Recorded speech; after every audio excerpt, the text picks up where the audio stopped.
It's the old Doctor Who show, episode number 72. The greatest show in the galaxy. All right. Go forward in all your beliefs and prove to me that I am not mistaken in mine.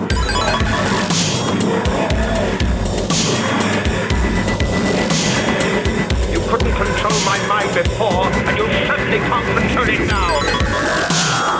Would you like a Gelatopia? The TARDIS, when working properly, is capable of many amazing things. Reverse the polarity of the neutron flows, and the TARDIS will be free of the force field. But the TARDIS is more than a machine. It's like a person. The resulting reaction is Are you ready? Welcome back to the old Doctor Who show, your classic tri-weekly Doctor Who review podcast. I'm Eric, as always. And I'm Dan, as sometimes. Yep. How you doing, Eric? Oh, man, I'm doing good, Dan. How are you doing? Doing all right. I hope everyone enjoys the gravelly voice I got this week. It's winter, which means I'm going to be sick for about 3 more months. Are you really sick? You were sick last time, right? Yeah, exactly. I'm going to be sick for 3 more months. Sickly Dan. That's why we call him Old Sickly Dan. Yep. Yeah, I'm not sick. I feel like we were maybe both sick last time. Yeah, or maybe that was we were. 3 weeks. I can't keep track of this. I want everyone that's listening to make sure they update their calendars of when we were sick and submit those at the end of the year. We'll grade them. Now, how have you been other than being sick of these 3 weeks? We have anything to report on? I'm going to say you know what? Let's get into it because I don't mean to brag, but we have a lot of listener mail, more than probably we've ever had. So I think so. If we don't We've got a lot now, at the end of this show. Yeah, and like thank you 100. everybody in advance for having written in. So that's awesome. Plus, I really want to talk about the greatest show in the galaxy. Oh my gosh, for once I can stop saying save it for the podcast. All right, and just actually do the podcast. Yeah, this was a hard one to not contact you about. Although I let it slip a little bit on Twitter, but we'll get to that. I love that. So that was pretty great. hit the button, Dan. Button. And get us there. Over here. Oh, here it is.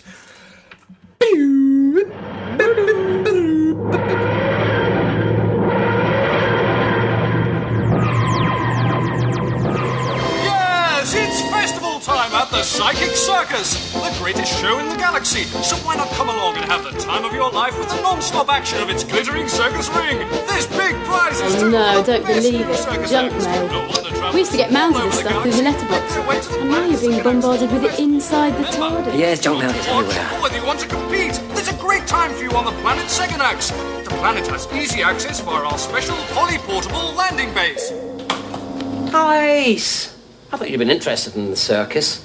No, kid stuff. I went once. Didn't even have any tigers. It was naff and it was boring. Apart from the clowns, of course. Oh, you found them funny? No. Creepy. I think you're being very unfair. A lot of the acts in the circus require a great deal of skill and courage. That's something you should appreciate. Anyway, I rather fancy entering the festival talent contest myself. Oh no, not the spoons again. This is the greatest show in the galaxy. This is the 4th and final story in season 25, lucky number 25, of Doctor Who from 1988. This is a 4-parter, so if anyone would thought it was only going to be 3 and you'd have a little extra time to yourself, well, sorry, friend. You got to sit through 4 of these. After seeing an advert for a psycho circus, the Doctor and Ace travel to the planet Seganax. I can't remember if that's pronounced correctly. I looked it up after the fact, wrote it down, and don't remember them saying the name of the planet while I was watching it. So we're going to call it Seganax. Where they see firsthand what happens when good hippies go bad. It features an angry fruit stand lady, animatronic killer clowns, and the 80s rap star Ringmaster Jay. Now, Dan, what did you think of your time in the big ring? My reaction was the same as your Twitter reaction at the very beginning. That first 30 seconds was rough. I went Define rough. If you mean rough, like if someone reached into my brain and took all of the things that I love and just shoved them all together. Do you love bad rap? I loved everything about this episode. Okay. Story. It's just everything about it. I think we're gonna be on the same page on this for the most part. I have some issues, but there can't be a single issue in a story that has some kind of portal where a guy with bat ears on his helmet keeps a sandwich in his saddlebag, and they chose to show that whole, and then him cape it and eat it and then ride, and there's a little fan. Do you know how important that nerd was? On a BMX? It's like they just grabbed all of these things and stuffed them together. And what else was going on in 1980s pop culture than rapping? Like bringing rap to television. Eric, that rap was so bad. I had to look up. I was like, wait, was this good for the time? And I was realized, no, this is 1988. 1988 is the same year that NWA's Fuck the Police, Ice-T's Colors, Public Enemy's Don't Believe the Hype came out. So yeah, this is pretty much exactly in that same genre. You're not gonna get. No, I'm just saying, this is much more like 1979 Rapper's Delight than it is anything in the late 80s. Well, this is like someone trying to write rap that doesn't normally write rap for TV or a commercial. I'm here to say the place to be. We're trying to, like, whatever. And that half the words don't always rhyme, but they're making it sort of work. And I did not mind that it. I would have seen in like 1984 or 5. This is much too late for anything. I'm not saying that I expected Ice-T to pen the lyrics and the rhymes for this. Welcome to the ring. You're gonna sing, and now we'll say a thing. It's so far. Oh, it's so bad. So bad that it's good, and the fact that they keep going back to it over and over and over again just makes it much, much better. Overall, I absolutely love this. I'm going to say the same thing that I say every time. This should have been a 3-parter. This would have been a perfect story if it was a 3-parter. All right, which parts would you have cut? Because it's hard to cut gold, without losing some value off of it. Which parts did you think were not great? No, it's not that I didn't think that parts were great. I felt like there was a lot of. It was just a little too loose. There were parts that could have just been trimmed down. You are a monster. Okay. I don't know. It felt a little. It's not as bad as some of the other stories where it really felt like the 4-parter. It was really, really overdone. But it just would have been better with a tighter script or a tighter edit to it. It just. I don't know. I don't know where that extra 20 minutes came from and why it made it feel like it wasn't as good. But I just prefer a quicker pace than the 4-parter gave me. I disagree. I feel like there wasn't any moments that I would have wanted to cut. I thought it was well paced. It's very strange. It's a very strange thing because there's all these different things jammed together in a nightmarish dead planet where there is that fruit lady who, and when you first saw her, I thought it was a man dressed as a woman, and that was going to be an act or something in the circus, right? I think the actor, it is a woman playing the role, correct? Yeah, and it's apparently a well-known British actress that we don't know who it is. Yeah. So that is just so weird, but you didn't need it. Like, you didn't need her constantly, commenting on the hippies and I hate weirdos. But her in this weird desert with nothing around, devoid of any vegetation, talking about how much she hates weirdos when she herself is a huge weirdo was endlessly satisfying. Yes. The fact that they just brought all of these, like the biker guy that looks like a bat, and then you have the fanboy with, we can talk about all the meta readings you want to take much in this one. The show used to be good, but it's not as good anymore, and all that kind of stuff. His character, and then the stuffy British hunting guy, and then the werewolf girl, and all that stuff. All of it worked for me. I can't think of anything where it was like, okay, well, this is boring, or this is dragging. It was so weird that I didn't feel like you needed. The fact that it wasn't tight was part of its charm and part of the shape of the thing, because it was so it's a psychic circus. You even had a trippy scene when the doctor, goes from one reality to the other reality. Yeah.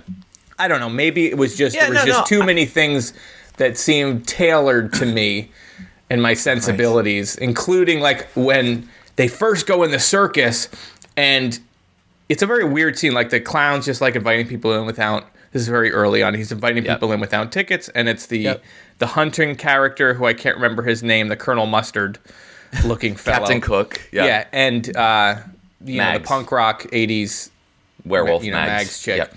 So they come in, and then there's this scene where the sounds are playing, and they almost look like they're going into a trance, and the light starts flashing on her face, and she does like, a Cheryl Lee, Laura Palmer scream with the thing. And I'm like, okay, this is me. So you're right. It does feel like they wrote this story especially for you. Right, and my son's also obsessed with clowns. Like, there's clowns literally everywhere in our house, and he's constantly talking about clowns, and he loves clowns. So, like, just the fact there was all these clowns and animatronic clowns and stuff, it was like, that looks like my house, pretty much. Awesome. I mean, if I was pressed to try to figure out what to cut, I'm sure I could, given enough time. But you're right. There's nothing about it. I liked the fact that there were so many weird, incongruous ideas that shouldn't really go together in any way. I mean, there's the circus itself. There's the biker guy. There's the Captain Cook character in Mags. There's the whole Ragnarok gods. All these things that don't necessarily have any reason to be together, but they do really work together very well. Very well. Dan. Yes. Not unlike the show Doctor Who. Oh wait. Which takes all of these sort of ideas, and it's a home for weirdos. Doctor Who is a show for weirdos. We all know it's true. At least in the States, if you were a young fella like myself and you were into Doctor Who, it was either Star Wars or Star Trek or go home. But if there was always the weird person that was sort of drawn to this thing. Yeah, the Star Wars nerds would beat up the Doctor Who nerds. Like, everyone could agree to beat up the Doctor Who nerds. Not unlike the show, that's what makes this work, and that's what makes the whole show work, is it's all these amalgamation of all these different things.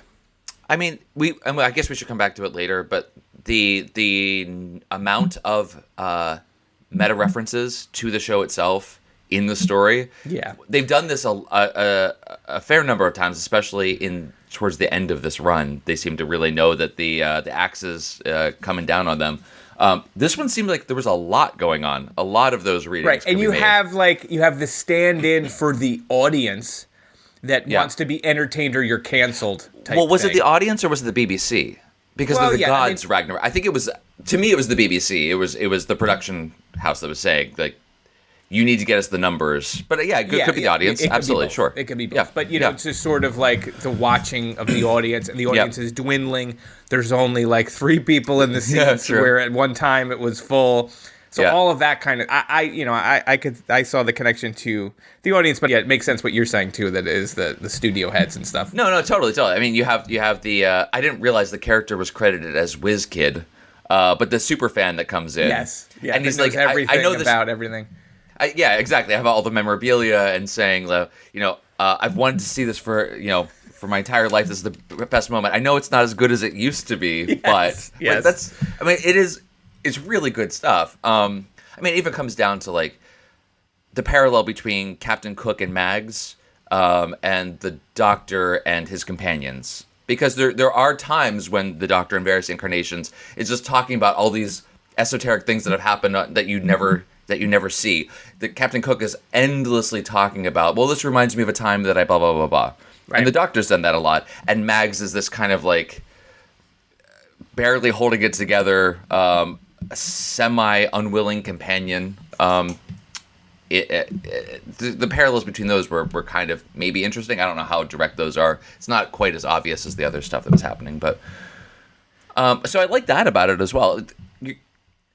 When I say that I think it was overly long, didn't need to be 4 parts, again, there's nothing about it that I disliked, though. No, because it could have been 5. Yeah. It could have been 5, exactly. The thing I liked was it wasn't enough. One thing about the WizKid that I thought was funny, or the superfan, or whatever you want to call it. Morgana? Is that her name? Who? The fortune teller woman? Yes. I don't remember her name. I think it's Morgana, something like that. That's right. she's very hesitant about sending people into the ring. She has a bit of a conscience where no one else does. Right. So when the Doctor and Ace are coming in, she tries to warn them, whatever. But then the Ashes to Ashes David Bowie clown is like, come in anyway. But when the Whiz Kid comes in, she finds him so irritating, she instantly sends him into his death without even a thought of trying to... She's like, yeah, just go in there. Yeah. Which I thought was like a weird thing, because that happens after she's already shown that she has a heart, quote unquote. Right. But not for him. Yeah. Yeah, he's to be slaughtered. It is a weird relationship. That, I mean, it's just to satirize the fans in that way, especially at this moment, that seems kind of... They seem to be on the knife's edge about whether or not the show is going to continue at all. It seems like a weird choice to do that.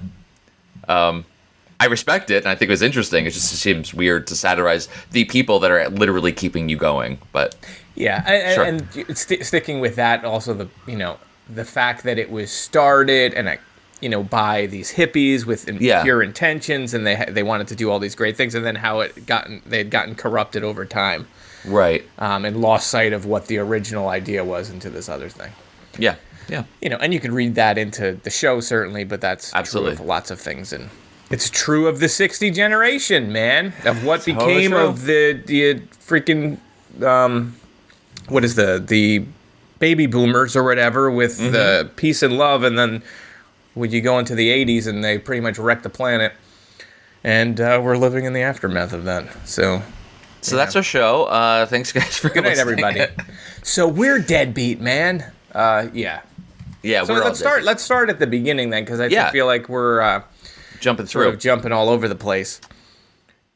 So what did you think of the way that they? Let me back up again.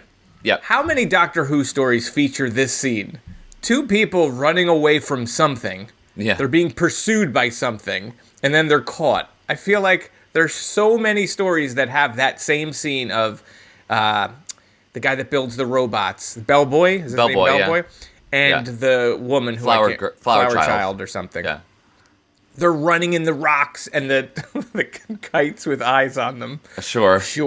Why not? Or surveilling them, and then they got to get away, and then whatever. But I feel like I've seen that scene like 100 stories. 100%, especially them running through like a quarry or something as the setting for it, like this stony back lot, whatever. Yeah, I mean, yeah, that's pretty common, but that's sort of where we open, right? It's sort of, is it a? No, we open immediately with it's very early, but we open immediately with the ringmaster rapping at us. Yes, right, which was great. But then we jump into the TARDIS, and we have the Doctor learning how to juggle.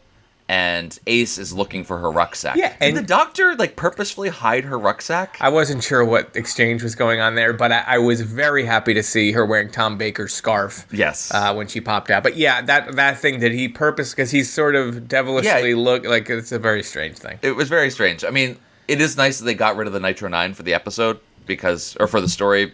Having relied on it a few times already, that's kind of nice. But yeah, I couldn't tell if he actually hit it and was being, mischievous or something, and then whatever. So she pops out with Tom Baker's scarf. I didn't actually catch this because it's so quick. She also comes out, when she comes into the console room, she's taking off Mel's top. She had tried on Mel's top. I guess it was the one from Paradise Towers. I saw her take that off, but I didn't recognize it at first until I read later. So that's kind of nice. I love when they do this. It's too bad she didn't also have like Nissa's skirt that she dropped for no reason in that story that we did 1,000 years ago that I can't remember the name of. She was hot and dying. Right. All right. So then the advert. Yes, the robot, spam robot. Get into the like all of a sudden this robot pops in and then interfaces with it, and then they watch this promotional video, which is great. Yeah. But how did that? Why and how? So you had the same reaction I did. It's like, how did something materialize inside the TARDIS? That can't happen. We actually, that's definitely something they talk about in New Who all the time, or have mentioned that a bunch. But that does come up in the classic series. They talk about that no one else can do it. When that is mentioned, it's the only thing that can come into the TARDIS, materialize into the TARDIS, are the Guardians of Time. So you would. So I felt the same way. Like, how does this thing get in here? And it's just some advertisement robot. Like, that doesn't make any sense. This all came after I watched the story and was reading about it afterwards. So it all ties into the gods of Ragnarok, I guess. It's not made obvious at all in the story. Maybe I'm just missing this, and it was just filled in by other people who have read like the prose around it, whatever. But they're all part of the old ones. So there's the pantheon of beings that existed before the universe. So there's the Guardians of Time. There's also the gods of Ragnarok, whatever. They're the ones that are able to do things like this. Gotcha. So it's a little bit of retconning to say like, okay, that makes sense. But if that's the case, wouldn't the Doctor realize what's really going on here? Like, he should be alarmed by the fact that robot could materialize there. And were they flying near the planet? I don't think so. It doesn't seem like it. They're just sending these probes out and they're popping in. Yeah. Right? Randomly giving them, junk. It's got to be within a certain set. radius, right? Because not everyone's going to have the sort of ship engine. I don't know. Doesn't matter. I don't. Yeah, let's not get too far into that. It does not matter. So, I mean, it is weird that happens, and it's even weirder if you follow it logically to the Doctor not necessarily... Yeah, it doesn't raise any red flags. Seeming to. Maybe he did and it just wasn't obvious, but I don't know. You kind of feel like he would have a stronger reaction to the fact that, oh my goodness, this random thing could materialize into the TARDIS, especially while they're in mid-flight. Seems kind of strange. Anyway, but they get their invitation to go see the Psychic Circus during festival time. Just on that, I like the fact that they're going to the circus and the Doctor is into it, but Ace isn't, and she's sort of afraid of clowns. Yeah. I don't know if she actually says it. She does, yeah. Implicitly, but yeah, so it's good that she's sort of dealing with some of her own fears and whatnot at the circus. I thought that was cool. I like that too. I like the idea of clowns as a villain. Yeah, and I thought these clowns were done especially well. But just one note on that. I like that the Doctor's helping Ace kind of face her fears, but the way that he was so angrily insistent on her to go, it wasn't kind of a, come on, Mel, we can do this, I can help you, let's face your fears kind of thing. It was like, why don't you want to... He was very angry that she didn't want to go and was really goading her, like forcing her to do this in a way that seemed out of character. I think he just really wanted to go to the circus. And didn't think that you should really be afraid of clowns. But, I mean, at that point, though, I don't feel like she admitted it, right? No, she does almost from the very beginning. I don't like circuses. I don't remember her ever saying I'm really afraid, because she doesn't seem to show fear. But I don't remember. She does, though. Okay, you win, Junk Books. I'm not scared of anything. She does, and I only because I noted that previously the Doctor... I forget what he was saying this in reference to, but kind of makes reference to the fact that she has been so brave and fearless throughout their travels together. He makes some reference that just before this happens, and she then says that she is afraid of clowns. Now, she doesn't make like a huge deal out of it, but it just felt strange that he forced her so much, like dragged her almost kicking and screaming to go do this. And I thought that would pay off. I thought that he knew more than he was letting on, but it really just seemed like, yeah, he just wanted to go to the circus. And then he eventually at the end admits that, yeah, she's right, clowns are kind of creepy. Yeah, clowns are kind of creepy. Everyone knows this. Right, so then we start to see other people coming to this circus too. Yeah.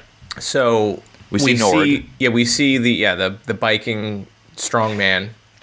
Okay, but the moment that he... great. Why does he pull the sandwich out of the... It keeps it warm. You eat that kind of sandwich hot. But that moment was so important to them that they had to have the cameras set up in such a way, because he has to come up and hit his mark, because the camera's focused right where that side will be, so he can open it up and that burger comes out. It was beautifully executed. I loved that whole thing, because you're like, so what? Weird. What? Oh, wow. Okay, yeah, no, I thought that was great. Okay, great. Because he's such a tough weirdo that he's literally eating food out of an engine that it just smells of gasoline and oil. Yeah. All right. I liked it, Dan. I'm not saying I didn't like it. I just didn't was quite... a little like, what? Didn't get it. Yeah. All right. Yep. And then so we start happens. to see, I guess then our heroes land and we meet the fruit lady. And she hates hippies, and she hates these weirdos. We get a little bit of backstory, and then we're also intercutting. We mentioned that couple before. The bellboy, who we don't know, really, we just know they're part of a circus because they're dressed like, Michael Jackson was dressing when he went through that period where he kept dressing like he was in the HMS Pinafore for some reason. You've got him, and you've got Flower Child. Star Child or Flower Child. And then they go to do we see her go to the bus, the magic bus, so or we just see the murder scene at the bus after? We know that they are trying to find something. They're being pursued by the kites. We don't know what it is. And we keep getting the intercut with the clown driving in the black car. Yes. Rolling down the window. Awesome. Which looks so all cool. of his facial expressions and that like ta-da weird hand thing that he does all the time. You didn't like that either? No, it's fine a couple of times, but he just did it so often. It was just so many times. That's his thing. I mean, he went to school for that. I mean, that's all he's got. Yes. Right, okay. Cool. Yeah. So go on. We see them being pursued. We and they decide to split up. And I will tell you this: as much as I love this show, there's so much about this episode that I do not understand. And we'll get to that sort of later. But so there's this eye, right? There's this eye that's painted on the surveillance kites, right? Yep. And you think, okay, well, they're watching it. Eye makes sense, but the eye has significance later on because there's an eye in the well or something. So then the guy's like, hey, I'll go this way and draw him out, and you get to the bus. Right, or you get to wherever we're going. And then do we see her go to the bus and then get killed by the robot? Yes, we see her go to the bus. She's looking for something. We see her get killed, but we don't see that it's the robot right away. Okay, she's just killed by some unseen thing, and you're not sure. Okay. Hands come and grab her on the shoulder, and she dies. Yeah. Yeah, and gets dragged away. Yep, and then we just start to meet all these different characters. So there's just, again, all these weird people coming. And one question I had for you was the Colonel Mustard guy, and who you had texted me was the Hungry Like a Wolf woman. Yes, Mags. We learn that he has a greater plan for this whole thing. So the Colonel Mustard is going here not just to see the circus, but he must be he's aware somehow of this power or this entity, because later on at the end he sort of reveals that maybe he knew a little bit more than he let on in the beginning, correct? That's a good question. I'm really uncertain about what his motivations were, because throughout it is completely this self-preservation, trying to throw everyone else under the bus. Even Mags, he would send her out into the ring to die before he does. Like, he doesn't care about anyone except himself. But then he's kind of working with them at the end in a way, which didn't really make any sense to me. Right. And just to clarify there, at the very end, he is killed, mauled to death, and then reanimated. But before that, I feel like there's some scene where he's with the clowns or something. He's like retrieving the doctor for the umpteenth time. And I guess, to your point, maybe there's a little bit too much of that. That's a bit, yep. But I feel like he says something like, I'm going to win this, and then I'm going to strike a bargain with the entity that's really running it. Like, he's already aware that there is this other thing. Yeah. I mean, I think that's right. It just didn't... Maybe I just need to rewatch it. Is there a prize that they get for, like... Is there power? Like, what is the end game of the whole circus? How did the circus get corrupted? Why is the element that's like, there's that he takes the eyepiece off and hides it in the bus. Off of the talisman. This is Deadbeat, who used to be known as Strong Adams. I don't know. It's not Strong Adams. No. It's Kingman. Kingpin. Oh, Kingpin. Yes, Kingpin, right? So you've got Kingpin, who discovers an eye in the well and then goes mad from it and then breaks the thing up that also is the thing that undoes the power. I'm not sure. Like, it was Kingpin's idea to come to the planet to begin with, and they had been traveling the galaxy as this circus. Yes, that was really famous. And it's Ashes to Ashes, David Bowie, and you have Kingpin, Morgana, all the original crew. The whole crew's there, traveling in a bus. It's a total '60s, Ken Kesey type. Totally Ken. Love that. Yeah. So they land on the planet because Kingpin knows something about it. He's the one that awakens this power, probably not knowing exactly what it is. But it's not clear where they got the talisman or why he broke it apart. Yes, maybe he was under their influence at that point, like his brain was broken, and they kind of made. I don't know, but why would Did they the hide on the talisman bus? call the power? Does the talisman control the power? Because when the Doctor finally gets the talisman reformed at the end, the Yes. only thing he does is use it to reflect back Their laser beams. their laser eyes or whatever. Yeah. So I was not sure like how the corruption worked and how they got out of it. And I mean, I feel like the corruption it seemed to be that Kingpin had awoken them in the planet. he did, and And then that- something with the well, and then it was too much for his brain, and he had a Right, psychic but I brain think that's- break, which and then was they tied were all to enslaved. the amulet. Like when the amulet breaks apart, his mind breaks apart, and he says something because Yeah. a lot of the times he's just mumbling, and it sounds like Brian Jonestown Massacre lyrics. But he says like when the body, or I wrote this stupid thing down. When the mind's divided, the body screams. Yeah. So his mind is mapped to this thing. So when it's in two pieces, he's distracted, and when they put it back together, he becomes Kingpin again, and he's Right.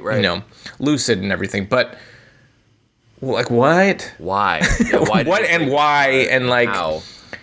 Yeah, I don't know. is all the power of those guys in that amulet, and does that amulet open the door to them? Because the Doctor goes to them without the amulet.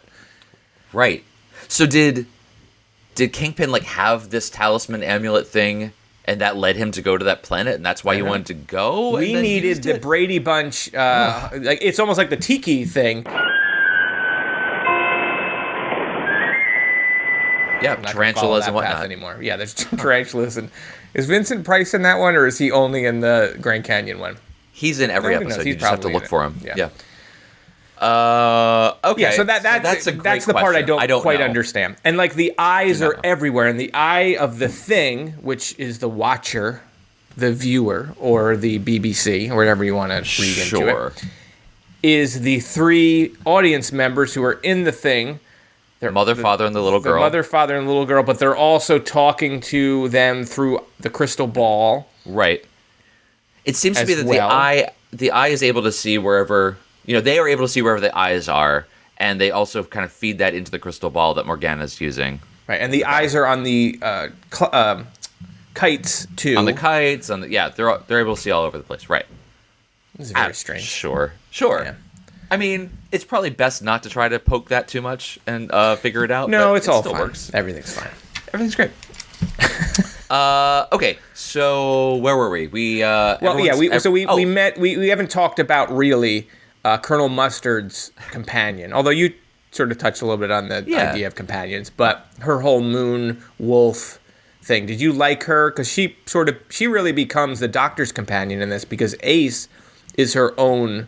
She's often on her own and doing her own thing. Did you like her? Yeah, I thought. Yes. I thought she was interesting. I liked that she had some mystery to her at the beginning, though the mystery wasn't all that hard to figure out, especially when she first saw like the moon symbol and was just like, The okay. moon. Yeah. Okay. Here we go. Pretty obvious. But I liked her, and I liked the what the questions are like. What's the backstory between her and Captain Cook? Is he holding her prisoner? How is she beholden to him? Because she clearly doesn't like him much, and he doesn't really care about her at all, and calls her a specimen. So I thought that was pretty cool. I like when they first meet, when the Doctor and Ace first meet those two.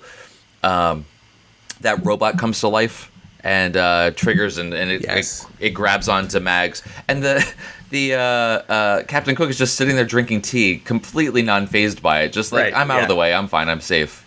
So just drawing that character from the outset of like, oh, okay, this is who he is was pretty good. Right. But to your point that you raised, like, why is she staying with, like, why is she hanging out with him? Right. What does Which he ha- gets what does he revealed have? later, kind of that he saved her life, but yeah. Did he? I mean, I guess. technically who knows? did, but yeah. I thought she was an interesting, fun companion, and I like the fact, although not quite sure, she mauls to death the Colonel. He's not the Colonel. I'm just going to keep calling him Colonel I Mustard. know you are. She mauls him to death. She sort of has no control. She almost kills the doctor.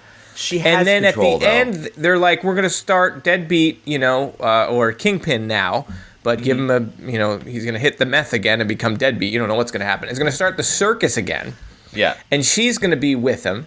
And she's like, what if I can't control this murderous rage inside me? He's like, you already have. But it's like, Yeah, exactly. But she has. She?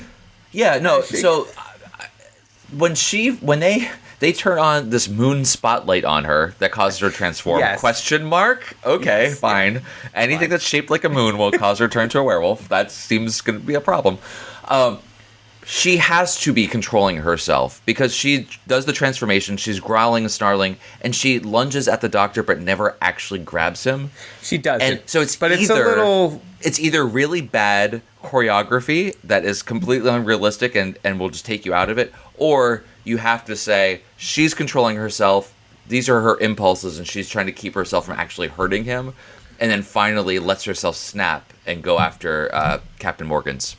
But she mauls him. I'm just saying it could be a little bit dangerous, and we've got some insurance liability concerns because you start having what planet you're on, and audience somebody members are looks going to the have to wrong sign way, and, waivers. they're gonna get Yeah, mauled. it's not going to be an easy thing to it's not get a going to gig end there. well.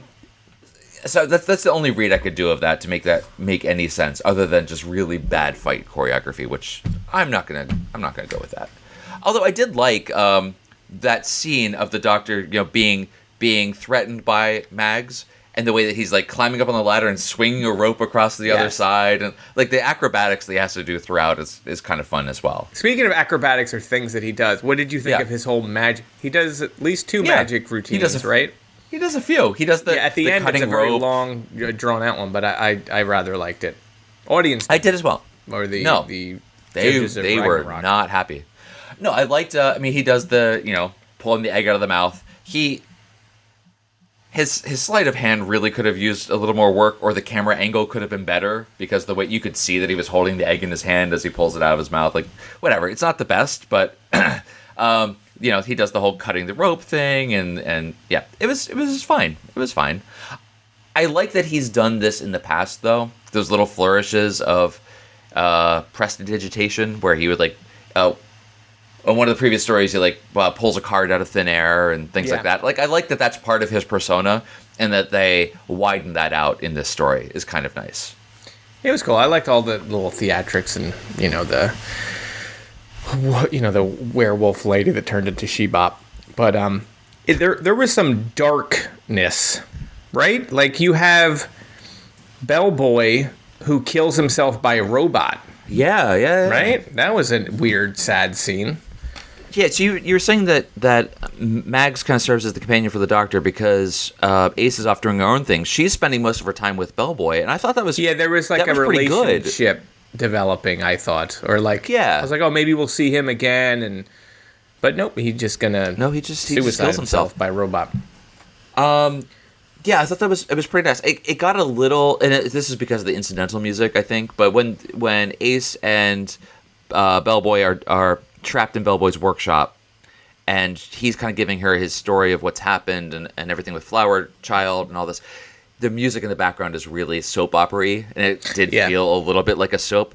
But it did give them some good moments and kind of deepen the story a little bit more. I like that Ace isn't just an action hero, because she has done that so well in several stories so far, but that she does have this empathy and connection with everyone else in the stories as well. So Yeah, she was great. It was a really good Ace story, I think. This was great. This is absolutely my favorite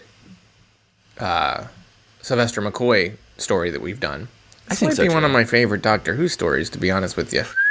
And I loved the Doctor in this, and I loved Ace in this.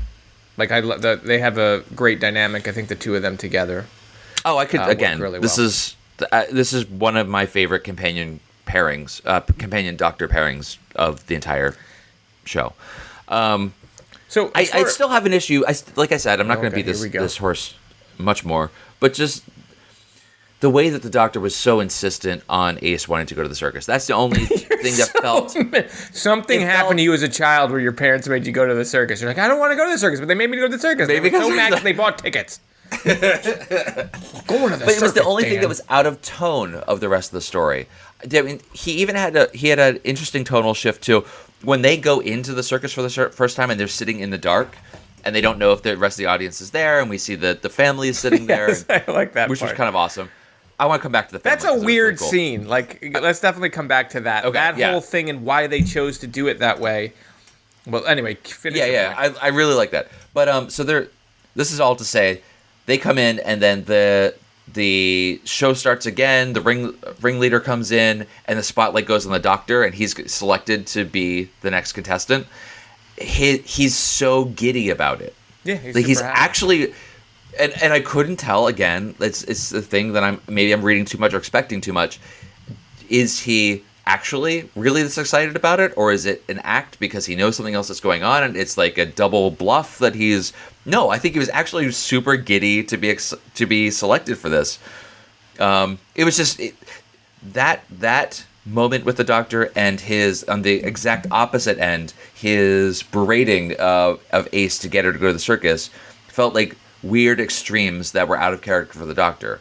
Yeah, I not didn't that that's pick bad. up on that. I it mean, I was have to just- watch it again because I don't remember watching it and thinking he was being overly mean to her or forceful. But Okay. again, I don't know. I was just Yeah. I had just seen that rap, and so I was in a. You were different still, place. you were in your rapper's I delight was in a at the different moment. place.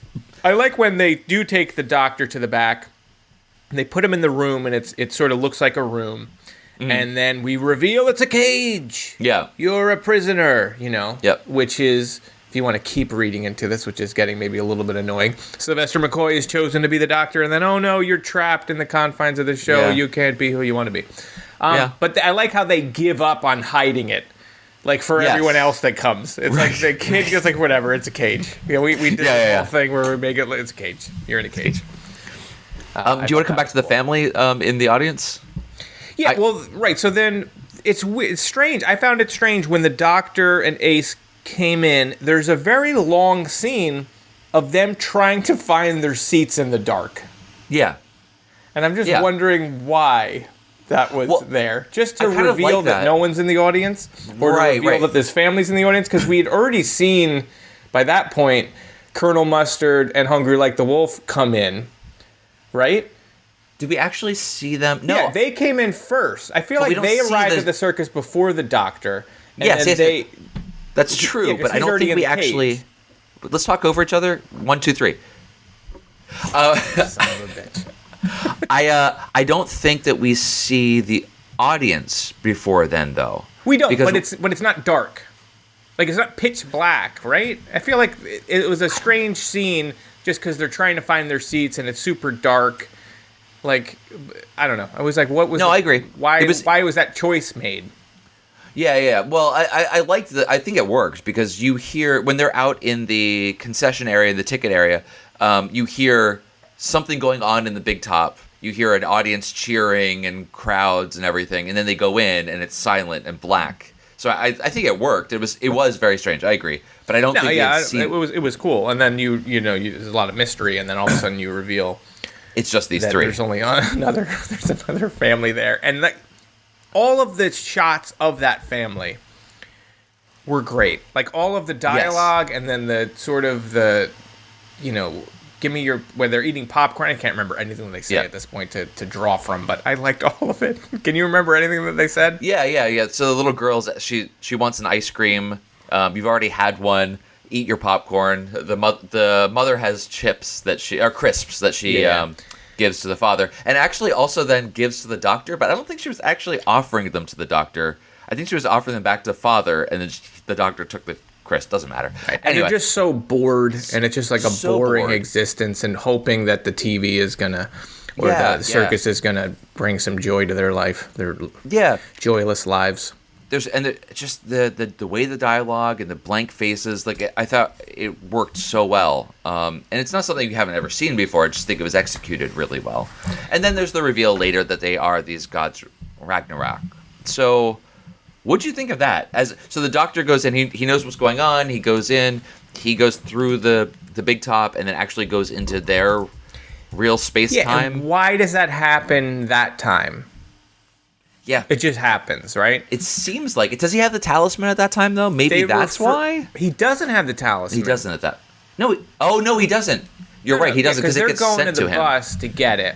Yeah. And Deadbeat, before he's Kingpin, has one part, and then they find it Right. and put it together. And thank God you talked about that robot, but thank God she was able to control a smaller robot. And there's that line where he's like, yeah, it also controls the larger version of the robot that's, by the bus, so that they're able to kill all of the robots, or all the clown robots, right? Well, yeah. Let's just real quick.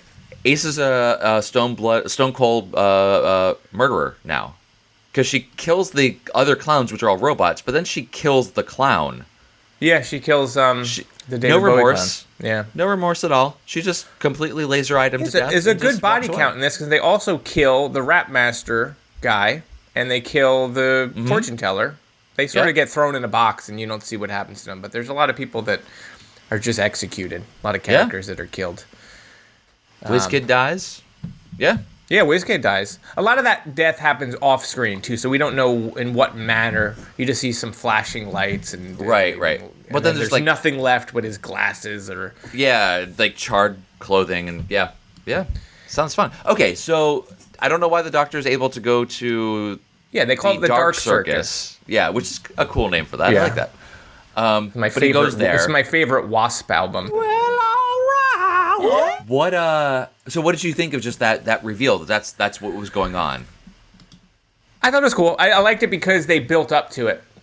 Because earlier, when the Doctor's exploring, he sees some rocks from this Ragnarok world, or this somehow it's the true nature of this place, and he's like, oh, what are they? They feel like they were always here. He says, even older than time. So I felt like they built to it. It wasn't like all of a sudden, this is some other world. They gave you enough little seeds earlier that I felt it was fine. The payoff made sense. I don't understand their motivation other than just entertain us or die. What were they? They're not trying to get out of. They're not like trapped in their dimension and they need souls to get out. No. There's no like. It's just entertain us. Do some tricks. Yeah, just please entertain us. I like it. No, I liked what it did as you well. think? It was strange. I like that the Doctor mentions that he's been fighting these gods of Ragnarok through all of time, and we've never seen a reference to them before. So I kind of like that we have mentions of things that are presumed to have been known, and I guess they get fleshed out in the prose and other stories, not the TV stories. But I like that sort of idea. The fact that they were Ragnarok kind of bothered me. Yeah, I was going to say the the name Ragnarok, that's like an apocalypse of some kind, the end of the world. But does it tie into the their end of the show? They know that it might not be renewed. I mean, maybe. I guess. Well, there you go. There you go, Dan. Ooh. That's very good. The end of the show is destruction of their universe. I guess their universe. You've solved it. You just solved it. Yeah, I'm super brilliant. No one else could see that coming. I don't know that I necessarily liked that all that much, but sure, that was pretty cool. Yeah, so I think it's just that we don't know why he transported into that place and went through the psychedelic, like someone just got a new video filter on their editing deck and just, he's doing all that weird stuff. It was like a solid 30 seconds of that transition, too. They really spent some money on it. And I will now jump to your side for a little bit about whether that this could be a three-parter. I felt like the cliffhangers and the next episode, there's like at least 2 minutes of you watching the previous episode. So that's at least 6 minutes that a lot you could longer. have cut just because it's repeating the previous. I mean, we also didn't necessarily need Captain Morgan to come back to life again. It didn't serve not really. much Like purpose. that's fine. I mean, we'll go back and we'll do a super cut edit for this and release this illegally.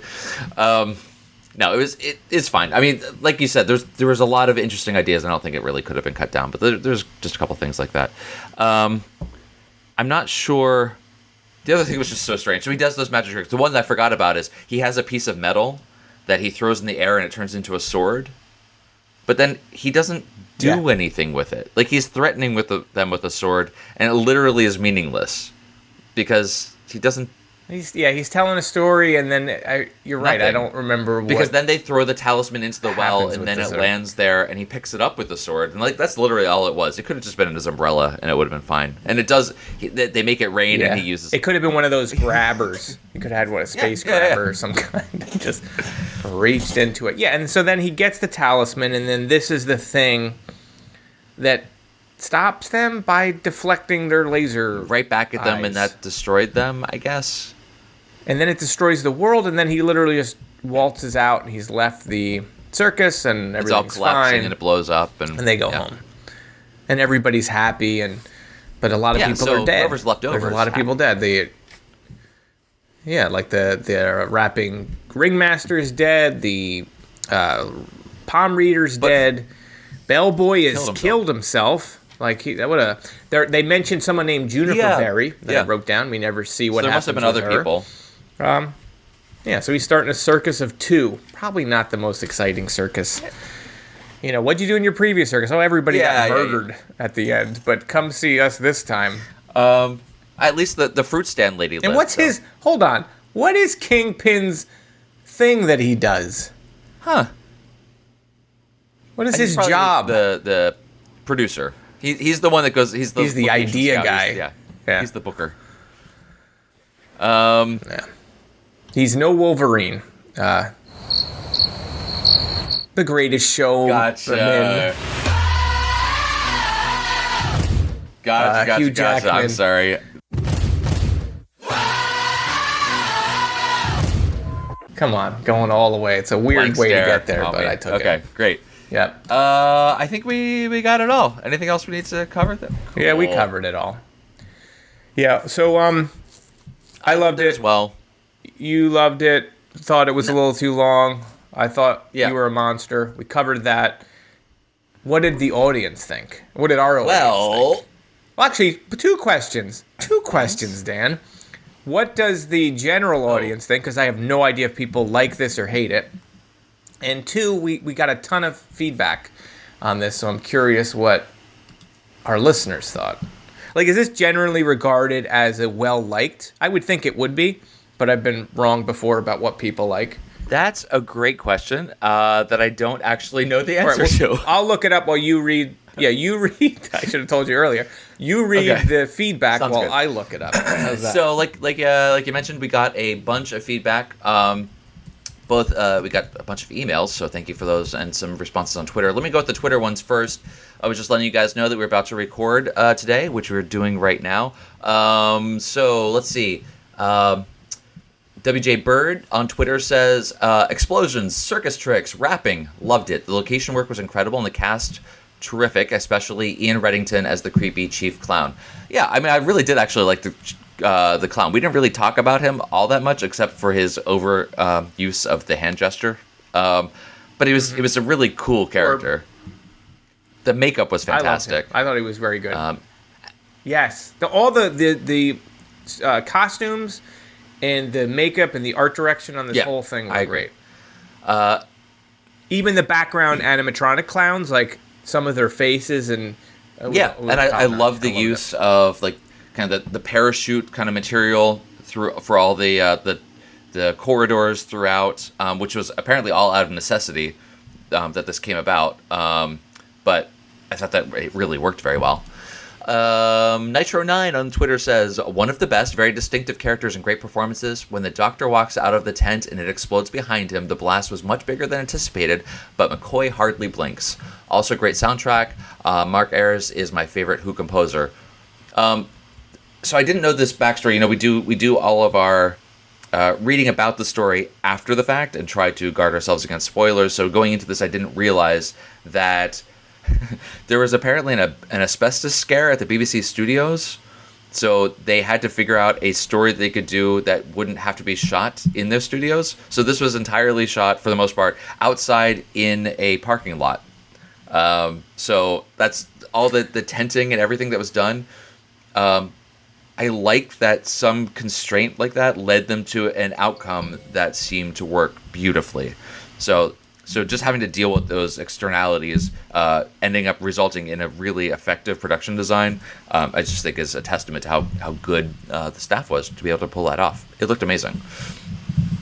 Our friends at the podcast, World Enough in Time, say, found elements of it very embarrassing back in the day, but it has its own special ambiance and tone, and it's admirable in that it was made against the odds. And I'm assuming that's what they're referring to, is that they could have all died as asbestos instead, but they did this. Our friend Kristaps says, who has tried to do weird surreal in the past and never really pulled it off, but this one excels. It's weird, yes, but there's enough real menace to make it believable, and McCoy does magic tricks. The tone was great. Yeah, the fact that it was weird, but also creepy, and you're trying to figure out what's going on and what's the real story that's happening, and the creepy clown menace just, I think, totally works, which is kind of great.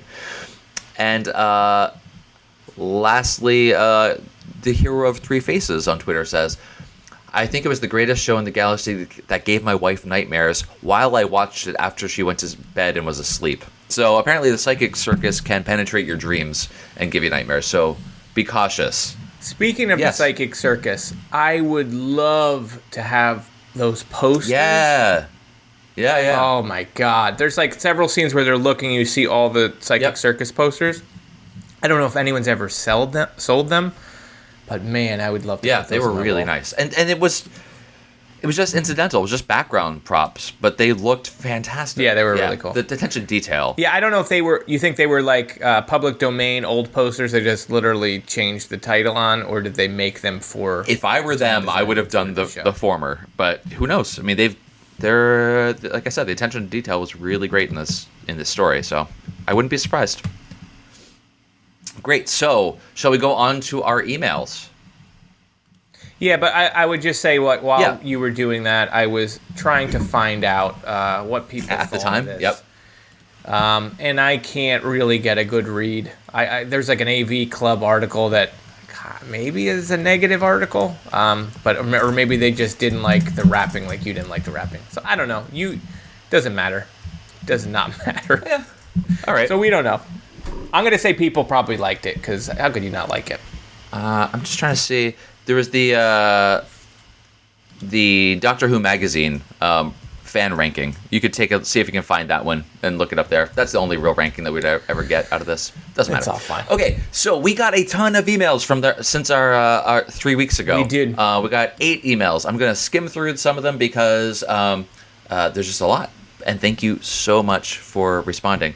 The first one is actually not really in regards to this story, but more about the show. This is coming from J.G. McQuarrie, who is a co-host of Talking Who to You. It's a podcast about the Big Finish Audio's Doctor Who. JG says, still loving the show, making my way through the old episodes. Just finished listening to the Key to Time series. He goes on to say that I'm assuming it's he. I'm sorry, JG. Which also shows that I haven't listened to your show because I haven't gotten to Big Finish Audio just yet. Regardless, JG says that they're very happy with our take on Mary Tam's Romana. That Lalla Ward's Romana 2 tends to overshadow her. And yeah, I think we've said this before during our stories. I think both versions of Romana are fantastic. And we should never forget Romana 1. I think what she did was really interesting. Nope. I have a little photo of her in a frame with 2 candles. I lit. No, that's not true. You just have the locket that you keep around your neck at all times. Yeah. Yeah, just a locket of her hair. So thank you very much for that. Going on, this is coming from Tim B, saying greatest podcast in the galaxy. Aw, thanks. Hey, buddy. Thanks, Tim B. I really enjoyed the greatest show. Scary clowns, werewolf, robots, rapping ringmaster, godlike aliens, Walking Dead, gypsies, hippies, and best of all, Ace. This one had it all. This is the first time seeing this story and think it is now my favorite 7th Doctor story. I think we both said the same. Yeah, I thought the pacing was good, kept me interested throughout. It really had a feeling of creepiness and dread. I think the story could have also been great if it was done in the early 70s with the 3rd Doctor. His stories always scared the crap out of me when I was young. It would be interesting to see this as a 3rd Doctor story. Best part of the story, though, was Mag's look right out of Kisses Lick It Up video. I don't recall that one, but to me it was entirely Duran Duran. Is that the one where they took their makeup off for the first Could time? be. Which is not a good moment do not for anybody. recall They should have at all. Glad they put that right back on. I'm not a big No, Kiss same fan, here. to be honest. But very much Duran Duran to me. Yeah, I agree with you on the Duran Duran, and also when she was transforming it did look a little bit like Cyndi Lauper in the She Bop video. Like it was a very 80s Yeah, loved it. thing. A little Pat Benatar going on too, I would say. I like it. And Tim lastly may suggest Circus for a Psycho by Skillet as the outro music at the end of your podcast. You may suggest it, but it's always Eric's whim. And I don't even know until I hear the episodes fully produced. So thank you for that. I mean, I feel like I almost have to do the Greatest Showman soundtrack. I'm probably not because it's too on the nose. Eric, as you may know, I'm super gay. And I got through about 3 minutes of The Greatest Showman and had to turn it off. I like that movie. Really? It was atrocious. See, the gay one of us hated the movie, and then the quote unquote straight one of us was like, oh, I thought it was really good. It was The Greatest Show.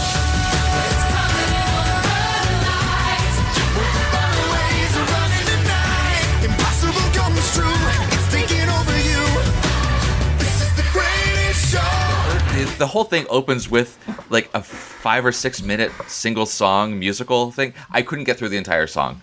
It killed me. It's so bad. Okay. Anyway, we'll save that for our other podcast. Okay.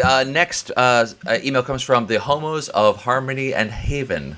Saying, love it. Hello, Eric and Dan. I love your podcast. Have listened to every episode. Don't really enjoy the McCoy area, just not my favorite. But I'm glad both of you are enjoying him and Ace so much. I do enjoy Greatest Show in the Galaxy and look forward to hearing your take on it. Goes on to say, when you watch Ghostlight, trust me on this, watch it with the subtitles on. Little note, I tend to always watch it with the subtitles. Because it's hard to understand the accents? We haven't seen it yet, so I don't know. Doesn't go on to elaborate, but does say that it'll help it make a lot Fair more enough. sense. I always put the subtitles on because I want to make sure I'm catching any references to things, and sometimes it just goes too quickly, so I do that. Anyway, it will help to make a lot more sense. After this one, there's only 4 more to go, and then the TV movie, which I understand you're doing because one of you seems to have a fascination with Eric Roberts. That was not one of us. America has a fascination with Eric Roberts. And, right, that's true. I don't know what it is or why it is, but it's like one of those weird things, like the Coreys. I don't know. I can't. It's not on the same level. It's just it's like a deep-seated irony, maybe, but I don't know. It's born mostly of irony. Everything's fine. I'm really still very much looking forward to that. Since I enjoyed listening to both your takes on Classic Who, I really want to just go back and watch everything that BritBox exists. I would be interested in what you think of the 60s serials. So you're going to see more. We're going to come back and see a whole bunch of those. So stay tuned. We'll revisit. If we survive the movie, we'll go back and do the rest. So thank you for that. Did they? Sorry. Did they have an website or something? They do. Let's see if this is it. They didn't actually list it in the email, but then I went to see because that was such an interesting name. Like, is this a thing? I think it is. Loading. Yeah.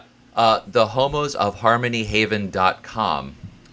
So you can go there. It was a podcast? It is an LGBT daily written serial. So you can go there for like quick 5-minute reads of the serialized story. Prose? Yeah, Oh, so go cool. take a look at that. Yeah, check that out. So thank you very much for that. Thank you. All right, what's next? Moving along. We got an email from a new listener, Baz. Baz says, Hey, Baz. love the show, only recently found you. Love your take on the old show. Baz kindly offered to provide us with some DVD rips of some of the stories, as well as a bunch of other stuff. Thank you for the offer, Baz, but we'd have to politely decline. we're trying to do the show in a way that as many people as possible can watch this. Again, from the very beginning, we started, what was it? Netflix at first had this. We've repeated this so many times. Netflix at first had it, so we're just going to then Hulu, do those, then then Amazon, then Hulu. We ended up on BritBox. Now it has BritBox. But I will add to that. So Dan is basically saying in a nice way, thank you. But we don't want to take anything that we could buy or somehow pay for legitimately, just because a lot of people put work into the thing and we want to support the thing. That said, if it's out of print or you can't get it any other way, please send it to me. I'll take anything. But if there's a option to buy it, I make things so it's like I wouldn't feel right about doing it. Although we very much appreciate it. That was very nice of you. I'm glad that you're a listener and keep listening. So there's plenty for you to go back and then check what else is on BritBox, because it's while we're super talking affordable about this, to be able to have all of these stories. It's great. Anyway, side note.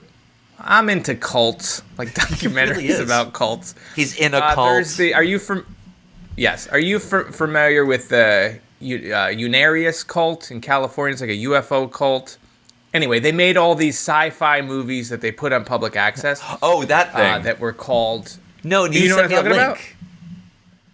Oh, yeah, I probably did send you links. So I was like, they're called psychodramas. I can't find them, but I'm sure they're somewhere. So if you have those those movies, I would love to see those. And you can send those to me because you can't buy them. Oh my God, just Eric's appeal for free stuff. I'm just always fishing out for those kind of weird things. Okay. Next email. Thank you guys for listening and for writing as we keep going through this. Yeah, how many people are no one's listening anymore, but we appreciate it. It's like 18 hours of listener email and me trying to get free. It is their fault for writing to us. This is what you do. You only have yourselves to blame. Let's see. So our friend Paul writes to us with a bunch of recommendations for Doctor Who stories that are on Spotify, as was pointed out to us. These are the Big Finish stories. I don't know if they're all just Big Finish. Is this the person that recommended like Ish? Yeah. Because I love that. I'm not going to go through it because it is just a list of different things that we should check out in the audio stories.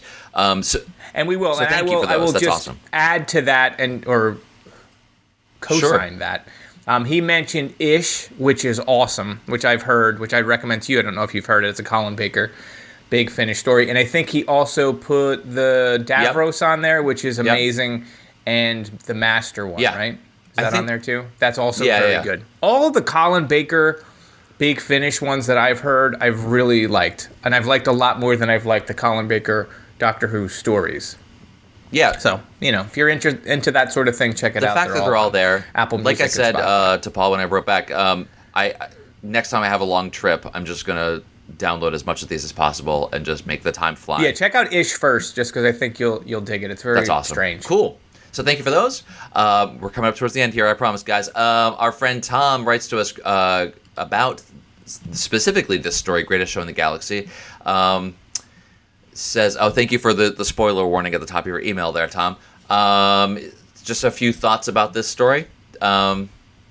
So he says he watched it for the first time since the 80s and still enjoys it. In the Ribos operation, the Doctor says only a Guardian can come into the TARDIS in flight, so apparently it's the Guardians and spam emails. Maybe the TARDIS needs to upgrade its McAfee.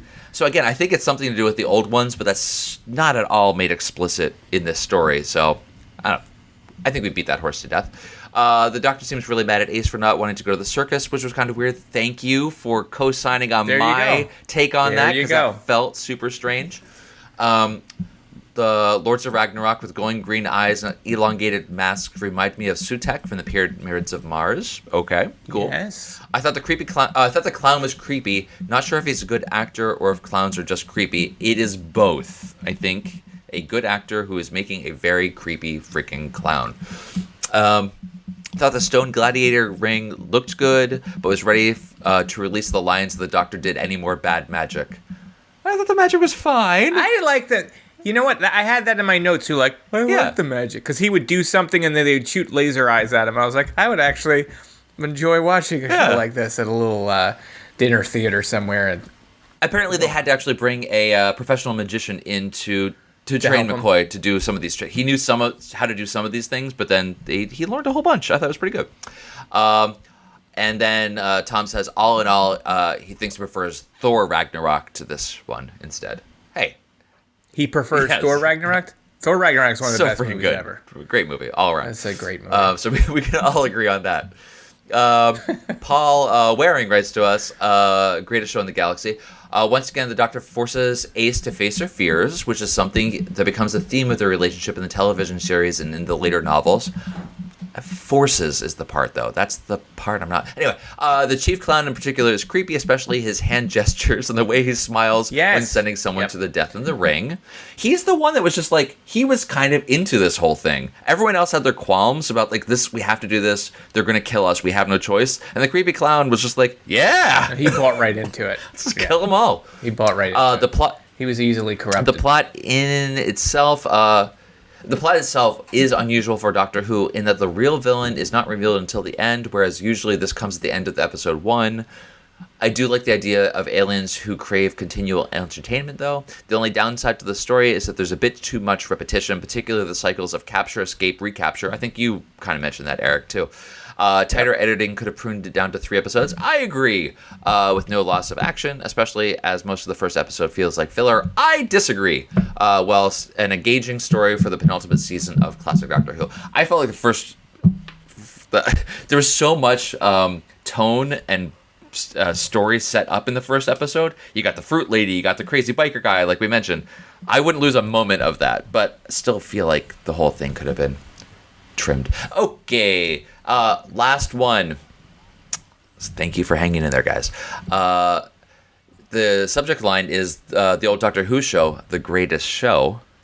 Dear Eric and Dan, a.k.a. greatest bros in the galaxy. We're bros. Dude, what's up, bro? I hope you enjoyed your trip to the Psychic Circus and want to throw some thoughts into the ring. Sorry. I recently heard a useful definition of classic literature as stories that yield more each time you revisit them, and I'd say The Greatest Show qualifies. I could see... I would like to watch it again. This one. I would watch it again. I wouldn't say that for the vast majority of the stories, to be honest. Not vast majority, the majority. There's some that I would go back and watch again. This is definitely the top of that list. I think if this is one of the new weird genre of McCoy story, like Paradise Towers, also written by Stephen Wyatt, Delta and the Bannermen, and the Happiness Patrol, all feature broken, faded fairground environments and odd stock characters like the Caretaker, Candyman, Flower Child, and a fight for survival. The parallels with Who are clear, and both the gods of Ragnarok and the late 80s BBC demand to entertain us or die. Yep, I agree with that. Sylvester and Sophie are not going down without a fight. See the picture below. Is just a picture of them in front of the Greatest Show in the Galaxy signage, promotional still. The guest cast formed an exceptional bond, and very briefly a band. What? I don't know anything about this, and that sounds fantastic. And the fact that this disrupted production completed filming in a tent in a BBC car park really earns its defiant title, Doctor Who, The Greatest Show in the Galaxy. Wishing you peace, love, and tens across the board. Yeah, that's pretty awesome. You. So thank you very much, Conrad, for that as well. Thank you for everyone who wrote to us. We love that. Your responses on Twitter, your emails, that was an amazing amount. Thank you for anyone who might still be listening to this. You get to stay around for the last and Eric's favorite part. Yay, because we also got a new review, Dan.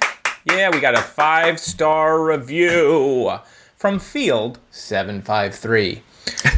They go on to write, I do not listen myself, but my husband does, as he cleans the house. Well, good on you, husband, for cleaning that house. I hear him laughing as he listens to you guys, so keep it up. House is so much cleaner these days. Well, thank you. I'm glad we've helped clean your house. Hopefully he is listening to this podcast and not just like screaming people and it's some kind of the beginning of a horror movie.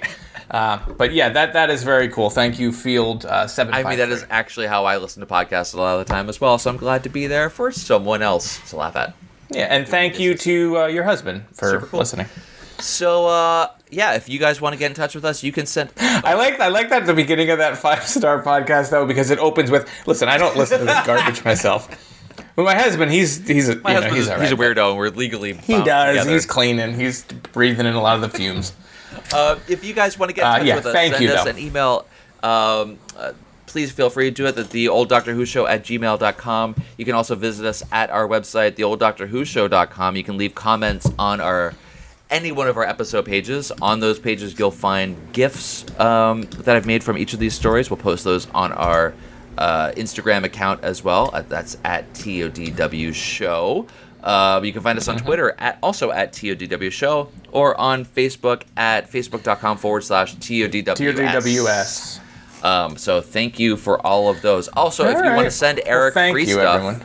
physical free stuff. Oh yeah, P.O. Box 2131, Red Bank, New Jersey, 07701. That's amazing.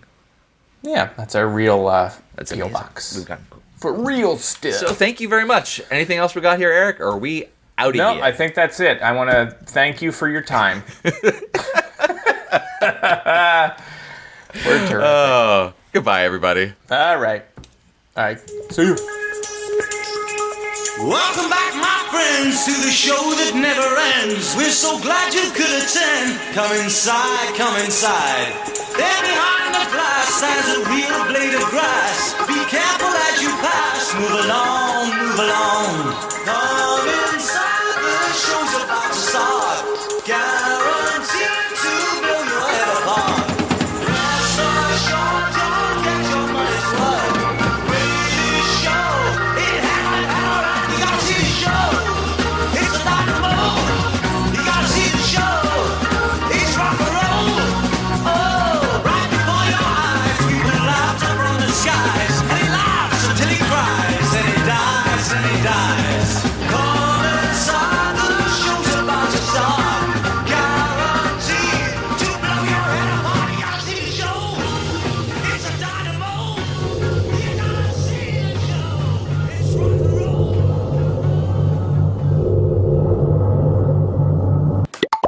Where's my robot? You know?